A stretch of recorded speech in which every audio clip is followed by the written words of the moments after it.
Salam, selamat pagi, bertemu kembali di dalam Embun Surgawi Keluarga IBJ.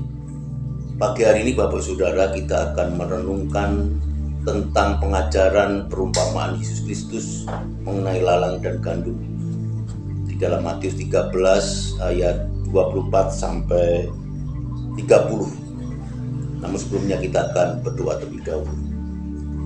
Bapa Surgawi, di dalam kuasa kasih Yesus Kristus, Juru Selamat kami yang hidup, Roh Kudus yang Kau utus menjadi penolong, penghibur dan kekuatan kami.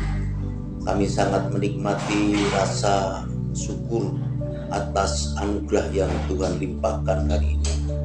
Kiranya sepanjang aktivitas kami boleh mengerjakan bagian itu untuk kemuliaan Tuhan. Apa yang kami lakukan, kami perbuat, kami kerjakan, itu bagian kami mendedikasikan hidup kami mempermuliakan Tuhan.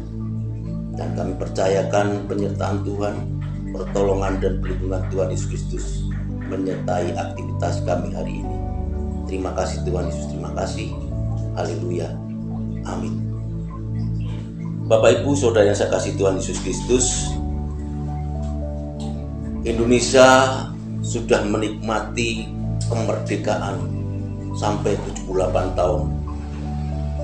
Dan Indonesia pun pernah mengalami terpapar COVID di tahun 2019, 2021 dan telah menang. Dan sebagai umat Kristen pun kita mengalami itu, dan itu menjadi proses kemenangan buat kita. Tatkala waktu masa pandemi COVID itulah banyak beberapa keluarga mulai menyukai memelihara binatang, menanam tanaman, baik itu buah-buahan maupun tanaman hias, berkebun. Dan terkadang kita sadari, kita cermati, ketika kita menanam cabai, tomat, ataupun tanaman lainnya, muncul juga gulma, rumput.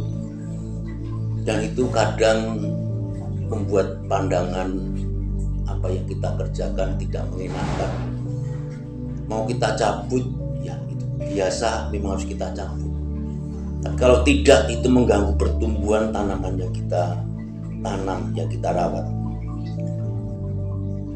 Di masa itulah Allah ingin membuktikan kasih-Nya, di mana kasih Allah itu tak berkesudahan. Dan kita masih diberi waktu hingga sekarang ini, karena itu bagian seperti kita menanam apa yang kita harapkan tumbuh. Ketika nanam cabai, pasti rindu keluar cabai. Namun terkadang itu juga muncul rumput yang mengganggu. Demikian pula ketika Yesus mengajarkan tentang perumpamaan lalang dan gandum. Dan judul pagi hari ini pun saya memberi tema lalang dan gandum, di mana akan dipanen di masanya.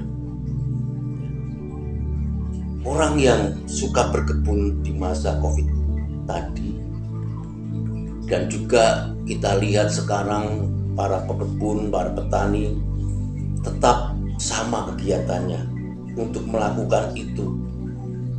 Tapi buat kita yang rumah tinggal biasa, berkebun kadang membuat kita gemas kalau ada sesuatu tanaman yang keluar bukan yang kita harapkan.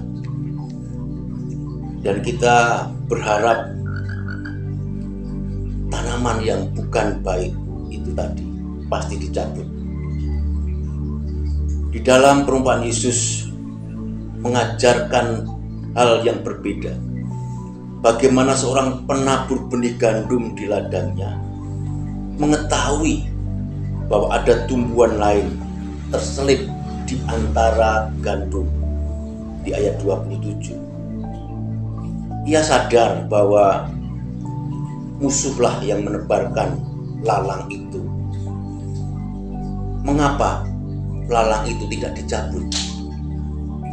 Buat kita umat Kristen pasti bangga karena kita benar-benar kenal maksudnya Tuhan, supaya proses keimanan kita di mana gandum itu harus tumbuh, seiring lalang itu juga ternyata tumbuh, mengingatkan bahwa ada rancangan dan rencana Tuhan untuk kita sadar dan terus mengandalkan Tuhan.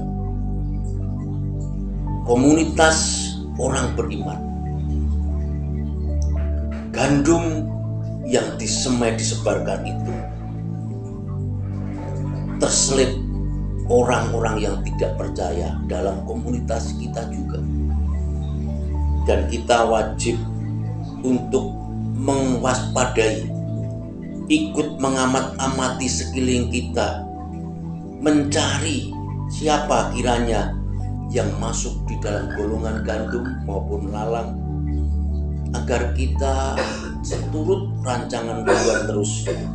Kita akan tahu siapa yang akan tetap dalam keselamatan maupun tidak. Tuhan hendak memproses gandum dan lalang. Dia akan memisahkan lalang dan gandum di masa panen.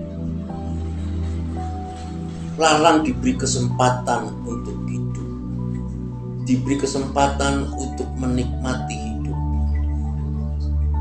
Tapi apakah dia bisa berubah menjadi gandum? Dilanjutkan dengan perumpamaan tentang ragi. Itulah cara kerja Tuhan, di mana ragi mampu mengubahkan adonan menjadi sebuah roti yang baik. Kiranya Allah yang memberi kesempatan anugerah buat kita, mampu kita pelihara iman yang Tuhan anugerahkan itu. Kesetiaanlah yang menjadi bukti kita menjadi gandum-gandum yang unggul. Masyarakat umum Jawa mengatakan, Bapak Ibu Saudara, coba pelajari tentang pohon pisang. Dia tidak akan mati sebelum bertunas dan mengeluarkan buah pisang yang matang. Itulah dedikasi, komitmen, kesungguhan atas kasih anugerah keselamatan yang mana kita hidupi dalam kesetiaan di dalam mengikuti Yesus Kristus. Kerajaan Allah ditetapkan bagi yang hidup imannya, yakini bahwa kita menjadi bulir-bulir gandum yang siap dituai, dan Allah sendiri nanti akan memisahkan mana lalang, mana gandum. Tuhan Yesus memberkati. Biarlah kita tetap menjadi gandum-gandum yang unggul. Terima kasih. Salam.